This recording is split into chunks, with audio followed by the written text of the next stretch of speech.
बिस्मिल्लाहिर्रहमानिर्रहीम, अस्सलाम वालेकुम। खेलों की खबरों पर तबसरों और तजियों से स्कोर के एक और प्रोग्राम के साथ सैयद याह्या हुसैनी आपकी खिदमत में हाजिर है। पाकिस्तान सुपर लीग सीजन 9 2024 दिफाई चैंपियन लाहौर कलंदर के लिए किसी ड्राउने ख्वाब से कम साबित नहीं हुआ। शाहीन शाह अफरीदी की क़यादत में सितारों से सजी टीम मुकम्मल तौर पर नाकाम साबित हुई। इब्तदाई मैचों में बैटिंग बॉलिंग तो चली, किस्मत रूठी रही। फिर अहम मौक़ों पर फील्डर ने कैच गिराए, बॉलर्स रन रोकने में नाकाम साबित हुए और बैटर्स अपनी विकेटें अहम मरहले पर गंवाते रहे। लाहौर कलंदर को होम ग्राउंड पर 5 मैच खेलने को मिले जो बेसूद रहे। लाहौर कलंदर को इवेंट में वाहिद कामयाबी पिंडी क्रिकेट स्टेडियम रावलपिंडी में मेज़बान इस्लामाबाद यूनाइटेड के मुकाबले पर 17 रन की फतह की सूरत में मिली। बतौर कप्तान शाहीन शाह अफरीदी की क़यादत में खेलने वाली लाहौर कलंदर की टीम इस बार पिछले 2 टूर्नामेंट्स के बरक्स एक मुख्तलिफ टीम दिखाई दी। एक्सपर्ट टीम की हिकमत अमली और बैटिंग ऑर्डर पर सवालात उठाते रहे। इसके बाद लाहौर कलंदर की इंतजामिया ने कप्तान की क़यादत से टीम सिलेक्शन तक हर फैसले का दफा किया और उनकी राय में शिकस्त के मुहर्रिकात कुछ और ही अवामिल है। अहम खिलाड़ियों को टूर्नामेंट से कबल आमदन दस्तयाबी और परफॉर्मर का परफॉर्म न करना। जबकि लाहौर कलंदर की शिकस्त पर अगर रोशनी डाली जाए तो खिलाड़ियों की कारकर्दगी एक अहम मुहर्रिक साबित हुआ। अगरचे जनूबी अफ्रीका के वैन डर डूसन ने लाहौर कलंदर की बैटिंग को इस्तेहकाम दिया, परफॉर्म किया, लेकिन वो जीत की जमानत न बन सके। पाकिस्तान सुपर लीग में अगर लाहौर कलंदर की बैटिंग लाइनअप की बात की जाए तो van der Dussen Lahore Qalandar के कामयाब बल्लेबाज साबित हुए जिन्होंने 7 मैचों में 364 रन स्कोर किए। फिर लाहौर कलंदर के लिए इस टूर्नामेंट में सबसे अहम कारकर्दगी 8 मैच खेलने वाले साहबजादा फरहान की रही जिन्होंने 133.66 के स्ट्राइक रेट से 266 रन अपने नाम किए।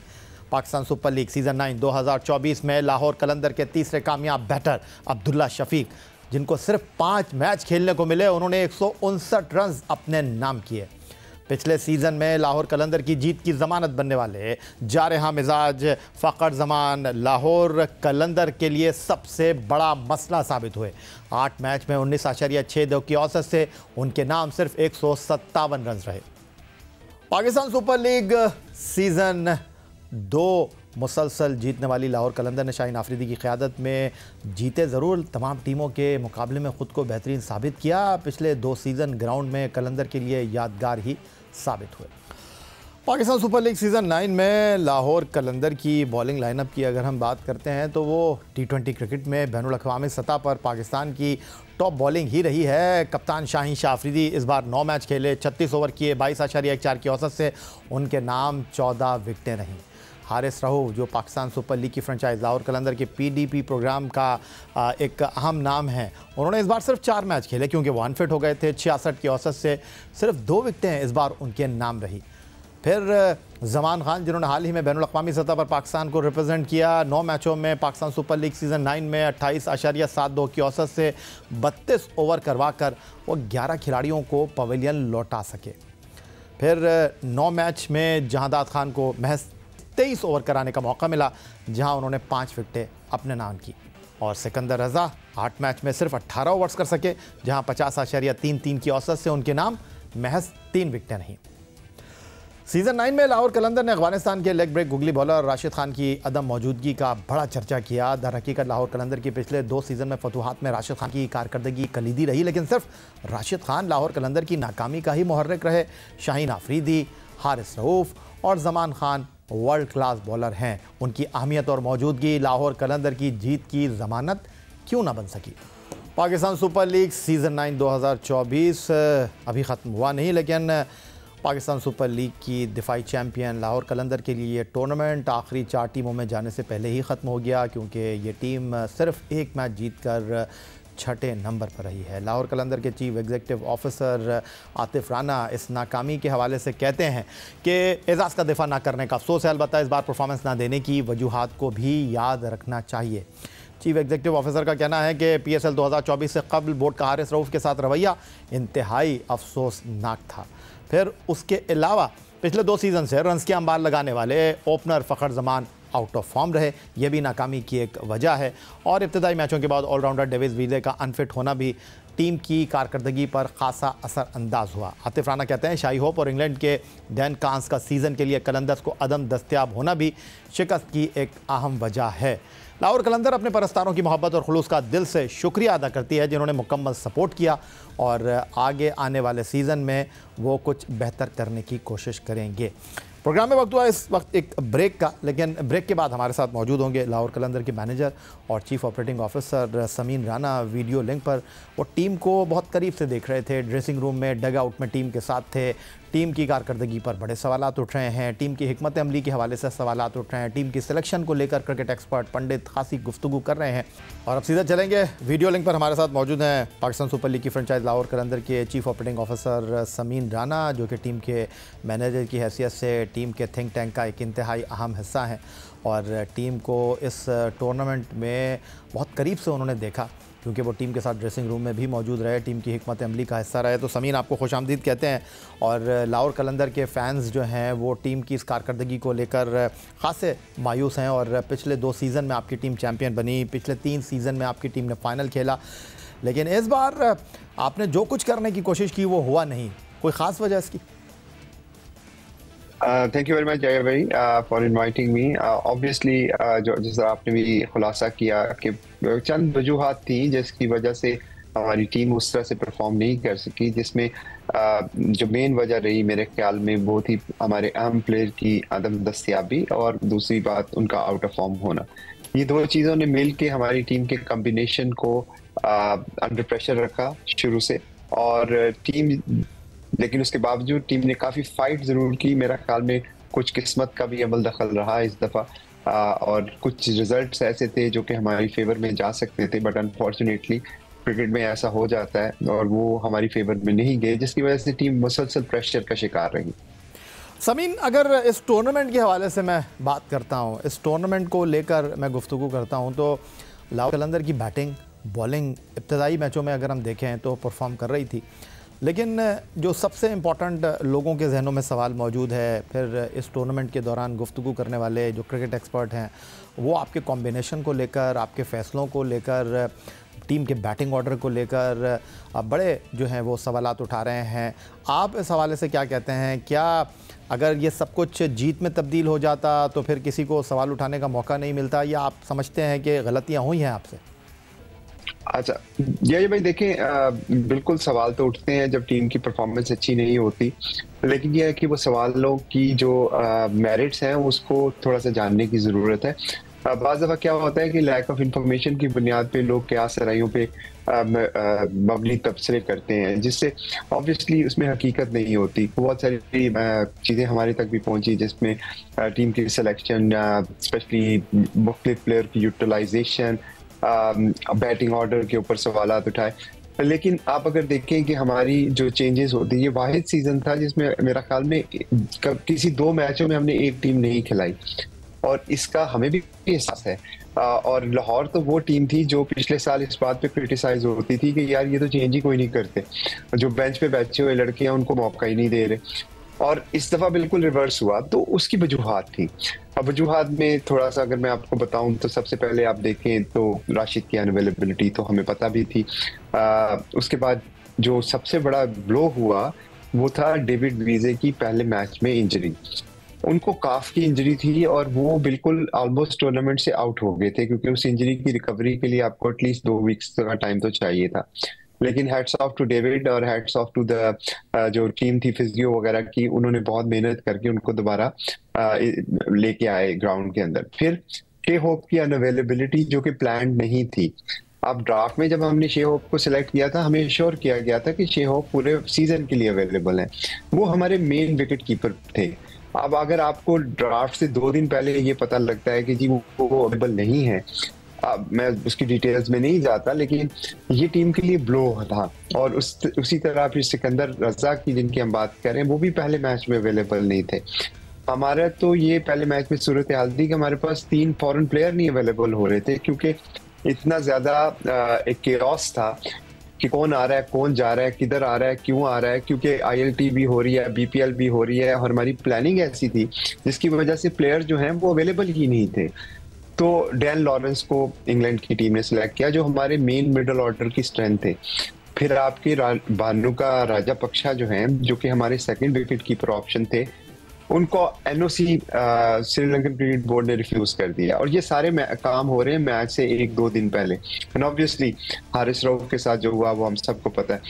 तो एक सेटल टीम जो थी वो उस तरह होती है जब आपके रिसोर्सेज आपके पास अवेलेबल हों, आपको टाइम मिले जिससे आप अपनी प्लानिंग को मैच्योर कर सकें और उसके बाद आप उसको एग्जीक्यूट कर सकें। हमारे इस सीजन में unfortunately from the word go हमारी टीम सेटल नहीं हो सकी, जिसकी वजूहात जो हैं वो मैंने आपको थोड़ी सी बताई हैं।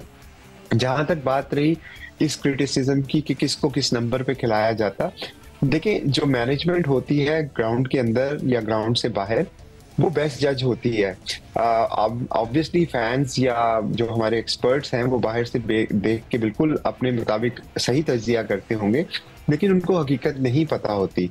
फॉर एग्जांपल अगर आप ये देखें कि जॉर्ज लिंडे कुछ मैच खेले कुछ मैच नहीं खेले, अब बहुत सौ को ये बात नहीं पता कि उनको इंजरी हो गई थी। समीन, आपने बड़ी तफसील के साथ इन चीज़ों को जो है वो एक्सप्लेन किया, लेकिन आपने खुद जहादात खान की तरफ आप आ गए हैं। आपने बात की कि कोयटा ग्लैडिएटर के खिलाफ मैच में जहादात खान ने मैच को उठाया बनाया, तो आपने फिर अगले मैचों में जहादात खान के ऊपर इन्हिसार क्यों नहीं किया? वो भी तो लेफ्ट हैंडर ही थे। देखिए वो भी लेफ्ट हैंडर थे, लेकिन बात यह है कि आप कंडीशंस को देखते हैं। जहादात की जो स्ट्रेंथ है, ऑब्वियसली जो हमारा थिंक टैंक है, जो मैनेजमेंट ग्रुप है, वो देखता है कि अपोजिशन की बॉलिंग कैसी है, विकेट की कंडीशन कैसी है। जहादात की एक स्ट्रेंथ है, वो स्ट्रेंथ मैनेजमेंट को और कैप्टन को और थिंक टैंक को पता है। अब विकेट की कंडीशन जहाँ पे फॉर एग्जाम्पल, मैं ये नहीं कह रहा कि उनमें ये स्ट्रेंथ नहीं है, लेकिन मैं आपको जस्ट एग्जाम्पल दे रहा हूँ। अगर जहाँ पे बाउंस हो रहा है विकेट में या सीम हो रहा है विकेट में, वहां पे मे बी जहादात is not suited for that type of bowling. So वो जो अक्सर आप नहीं, मैं बॉलिंग की बात नहीं कर रहा, मैं बैटिंग की बात कर रहा हूँ। जब बैटिंग में उन्होंने डिलीवर कर दिया था तो फिर शाहीन का आना क्या बनता था? मैं वही आपसे बैटिंग की ही बात कर रहा हूँ कि बैटिंग में भी आप मैचअप्स पे जाते हैं। स्ट्रेन का स्पिनर्स के अगेंस्ट स्ट्राइक रेट बहुत अच्छा है। अभी मैं पिछली की स्टैट देख रहा था जिसमें अगर आप पाकिस्तान के जितने भी बैटर्स हैं उनके चिक्कों की तादाद देखें तो शाहीन मेरा ख्याल में दूसरे नंबर पे है आफ्टर आजम खान। 21 चिक्के मारे, और ये आई थिंक बड़ी अनफॉर्चुनेट सी बात है कि हम लेबल कर देते हैं प्लेयर को कि जी वो तो बॉलर है, वो बैटिंग कैसे कर सकता है। ये कोई लिखवा के तो कोई नहीं आया कि मैं बॉलर हूं तो मैं आइंदा जिंदगी में बॉलर ही रहूंगा। ठीक हो गई आपकी बात अपनी जगह, समीन आपकी बात अपनी जगह, लेकिन जो इस वक्त एक चीज़ दिखाई दे रही है कि ऐसा लग रहा है कि लाहौर कलंदर ने दिल का रोग बना लिया राशिद खान का ना आना। हालांकि आपने उनको सप्लीमेंट्री कैटेगरी में पिक किया था और ऐसा लगता है कि आपको भी इस बात का इदराक था कि राशिद खान होंगे नहीं, क्योंकि बहुत सारे लोग जो थे वो प्लाटीनम कैटेगरी से सप्लीमेंट्री में उनके आने पर हैरान थे। लेकिन आपकी उनके साथ बाउंडिंग ठीक है, ओके फाइन, लेकिन आपको पिछले 2 सीज़न सिर्फ राशिद खान ने तो नहीं जिताए, हारिस, जमान, शाहीन ये तो थे आपके पास। बिल्कुल ऐसी बात है, लेकिन आप यही तो मैं कह रहा हूँ कि आपका राशिद की सिर्फ लोग बात करते हैं कि राशिद खान नहीं थे तो ये टीम हार गई। ऐसा बिल्कुल नहीं है। 7वां सीजन हमने राशिद खान के बगैर सेमीफाइनल और फाइनल जीते थे। तो ये एक प्लेयर पे तो नहीं टीम चलती, टीम तो 11 प्लेयर पे होती है। और हमारे पास जिस तरह आपने भी कहा बहुत अच्छे बॉलर थे। हारिस की फॉर्म पहले 3 मैचों में काफी खराब थी, जिसकी वजह से टीम ने स्ट्रगल किया। जमान की भी फॉर्म उस तरह नहीं थी। मुझे नहीं पता कि जमान कहाँ पे खेलते रहे पिछले कुछ अरसे में और उनकी क्या ट्रेनिंग होती रही, लेकिन fact of the matter is कि पिछले साल की निस्बत इस साल जमान की जो बॉलिंग थी उसमें थोड़ा सा वो स्ट्रगल कर रहे थे।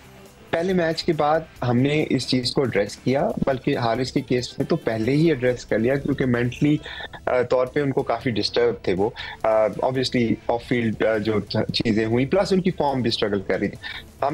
हम एज ए मैनेजमेंट कोशिश कर रहे थे कि उनको कॉन्फिडेंस वापस आए। इसी तरह जमान पे भी कॉन्फिडेंस हमारा पूरा था। हमने कभी भी ये नहीं किया कि उस बच्चे को 2 मैचों के बाद साइडलाइन कर दिया हो कि भी आप पे हमें ट्रस्ट नहीं है।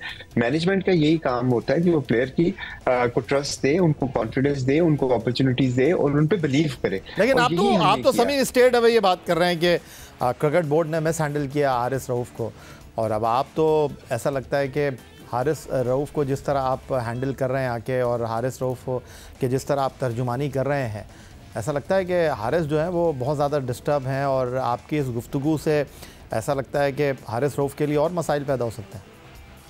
नहीं देखिए, हारिस को मैं तर्जमानी इसलिए करता हूँ क्योंकि हारिस का मैं मैनेजर भी हूँ। मेरा एक रोल, मैं लाहौर कलंदर का ओनर हूँ, मैनेजर हूँ या सीईओ हूँ, वो तो एक अलग रोल है मेरा। लेकिन मेरा जो हारिस है वो मैं उसका मैनेजर हूँ, ऑफिशियली उसका मैनेजर हूँ। उसके जितने अफेयर्स हैं वो मैं ही देखता हूँ, इसलिए मैं हारिस के बारे में बात कर रहा हूँ। मैं as a owner of Lahore Qalandar नहीं बात कर रहा, मैं as a manager of Haris Rauf बात कर रहा हूँ। क्योंकि देखें, प्लेयर्स के साथ जो भी प्लान होते हैं लोगों के, मुझे उसमें सिर्फ और सिर्फ एक जो मैंने इतराज़ उठाया था वो इस बात पे नहीं उठाया था कि पाकिस्तान क्रिकेट बोर्ड ने उनके साथ ये फैसला क्यों किया। मैं बिल्कुल, पाकिस्तान क्रिकेट बोर्ड का फैसला वो उनका हक है और वो जो चाहे फैसला करें, ये उनकी बिल्कुल राइट है उनका। मेरा प्रॉब्लम ये नहीं था, मैंने इस बात पे कभी क्रिटिसाइज नहीं किया और ना मैं होता हूँ कोई क्रिटिसाइज करने वाला। मैंने इस बात पे हाईलाइट किया था कि प्लेयर के साथ कम्युनिकेशन जो है वो बेहतर हो सकती थी। अगर आप पब्लिक डोमेन में आके किसी भी एम्प्लॉय को अपने फायर करेंगे या कॉन्ट्रैक्ट टर्मिनेट करेंगे, इसका डेफिनेटली उसकी मेंटल हेल्थ पे फर्क पड़ेगा, क्योंकि ये ह्यूमिलिएशन के जिम्मे में आता है। अच्छा चलें, ठीक है, ये तो आपने एक्सप्लेन कर दिया। अब मुझे ज़रा ये भी बता दें कि आप जब बात करते हैं कि दिलों के ऊपर लाहौर कलंदर की टीम राज करती है, मुतहर्रिक फ्रेंचाइज़ है, आप प्लेयर डेवलपमेंट के ज़रिए ग्रास रूट लेवल से लड़कों को मुंतखब करते हैं और उनको पाकिस्तान सुपर लीग का प्लेटफॉर्म देते हैं, तो आप पिछले 3 सीज़न के फ़ाइनल खेले हैं, 2 सीज़न के चैम्पियन हैं, इस बार आप सिर्फ 1 मैच जीते, तो फैंस तो नाराज़ हैं। वो बात ठीक है कि आपका फुल हाउस था, जो लाहौर में मैचेस हुए, नेल बाइटिंग फिनिश थी। क्या कहना चाहेंगे अपने फैंस को? देखिए, फैंस की नाराजगी बिल्कुल वजह है। मैं तो उसमें उनकी नाराजगी, उनकी जो हमारे से एक्सपेक्टेशन है, इसी वजह से तो हम काम करते हैं। उनका फैंस का प्यार जो है वो हमारे लिए जरूरी है। मैं उनसे जरूर ये कहूंगा कि आप दिल छोटा ना करें, क्योंकि यही टीम आपको 2 दफा चैंपियन बनाया था इन्होंने। इंशाल्लाह आप देखेंगे हम ना सिर्फ पाकिस्तान क्रिकेट को अपने हीरे भी देंगे बल्कि टाइटल्स भी जीतेंगे। और जाते जाते समीन मुझे ये भी बता दें कि इस बार पाकिस्तान सुपर लीग कुछ फीका फीका सा रहा, ख़ासतौर पर गैर मुल्की खिलाड़ी जो थे इस लीग में आने से पहले ही, टूर्नामेंट शुरू होने से पहले वो अलग हो गए या फिर बीच टूर्नामेंट में चले गए, कुछ अनफिट हो गए।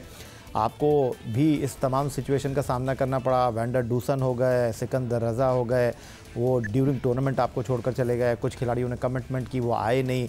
और ये मामला सिर्फ आपके साथ नहीं, बाकी टीमों के साथ भी रहा। और अब टूर्नामेंट का स्टैंडर्ड तो ये हो गया कि एक टीम जो है वो 4 ओवरसीज़ प्लेयर के बजाय 2 ओवरसीज़ प्लेयर से भी खेली। तो आप पाकिस्तान सुपर लीग के सेक्रेटेरिएट में एक अहम जिम्मेदारी भी अदा कर रहे हैं, तो क्या इस बारे में कुछ सोच विचार है? क्योंकि टूर्नामेंट के शेड्यूल के ऊपर भी बात उठ रही है कि जी मुल्तान सुल्तान ने 5 मैच अपने ग्राउंड पर खेल लिए, लाहौर कलंदर ने 5 मैच अपने ग्राउंड पर खेल लिए, तो टूर्नामेंट जो है सबको इक्वल अपॉर्चुनिटी मिलनी चाहिए। ये भाई बिल्कुल आपने सही निशान दी कि ये एक चैलेंज था और अभी ये बहुत बड़ा चैलेंज बनता जा रहा है। मैं गाहे बगाहे मुख्तलिफ वक्तों में इस पे तवज्जो दिलाता रहा हूँ कि अगर पाकिस्तान सुपर लीग फोकस नहीं है होगा हमारा, तो यही होगा इसके साथ। अनफॉर्चुनेटली जो मुल्तान के खिलाफ लाहौर का ही मैच था जिसमें 2 फॉरेन प्लेयर खेले थे, वो मेरा ख्याल में एक बहुत ही रॉन्ग मैसेज हमने भेजा। प्लस अभी आप देखें जो हमारे लास्ट गेम्स हो रहे हैं, एम्प्टी हाउसेज हैं, इतना इससे ज़्यादा लोग तो कोविड में आ जाते थे। ये एक बहुत ही बैड मैसेज है, लेकिन इसकी वजूहात जो हैं वो हमारे सामने हैं। ऐसा नहीं है कि हमें पता नहीं है कि ये क्यों हो रहा है, क्या वजह? हमें पता है कि देखिए, आप अगर जनवरी में अपने फरवरी का पीएसएल, आज हमें पता है कि पीएसएल अगले साल होनी है, क्या आज हमें पता है कि उसका स्केड्यूल क्या है? क्या हमें कौन सी चीज रोक रही है कि हम ये अनाउंस कर दें कि हमारी ये डेट्स होंगी अगले साल पीएसएल की? सारे प्लेयर्स जो हैं वो आपके इंतजार में थोड़ी बैठे रहेंगे। बिग बैश हो रही है, बीपीएल हो रही है, आईएलटी हो रही है, एसए T20 हो रही है, वो सारे आज मैंने सुना है कि आईएलटी ने अपनी लीग नवंबर में अनाउंस कर दी। तो अगर देखिए, हम अगर जाके इस साल भी हम अगर जनवरी का वेट करेंगे या दिसंबर का वेट करेंगे तो प्लेयर्स आपकी खातिर बैठे नहीं रहेंगे। तो ये प्लानिंग का फुकदान है, ये फोकस का फुकदान है। ये पाकिस्तान क्रिकेट बोर्ड के अंदर पीएसएल को एक सेपरेट एंटिटी बनाने की जरूरत है, अदरवाइज पीएसएल बड़ा नहीं हो पाएगा। बहुत शुक्रिया आपका। Sameen Rana, chief operating officer, manager Lahore Qalandar, हमारे साथ मौजूद थे। पाकिस्तान सुपर लीग सीज़न 9 2024 में जो लाहौर कलंदर की परफॉर्मेंस रही, इस हवाले से अपनी राय का इजहार कर रहे थे और बहुत सारे सवालात जो लोगों के जहनों में हैं इस टूर्नामेंट की कारकर्दगी को लेकर क्रिकेट एक्सपर्ट जो गुफ्तगू कर रहे हैं उस पर अपने ख्यालात का इजहार कर रहे थे। यही आज का हमारा प्रोग्राम था। ट्विटर पर आप मुझे फॉलो कर सकते हैं, आप हमें ईमेल कर सकते हैं, अपनी राय से आगाह कर सकते हैं score@geo.tv पर। इस दुआ, इस उम्मीद, इस तवक्को के साथ कि पाकिस्तान में खेल और खिलाड़ी तरक्की करते रहें। सैयद या हुसैनी को स्कोर की पूरी टीम के साथ अगले प्रोग्राम तक के लिए इजाज़त दीजिए। अल्लाह हाफ़िज़।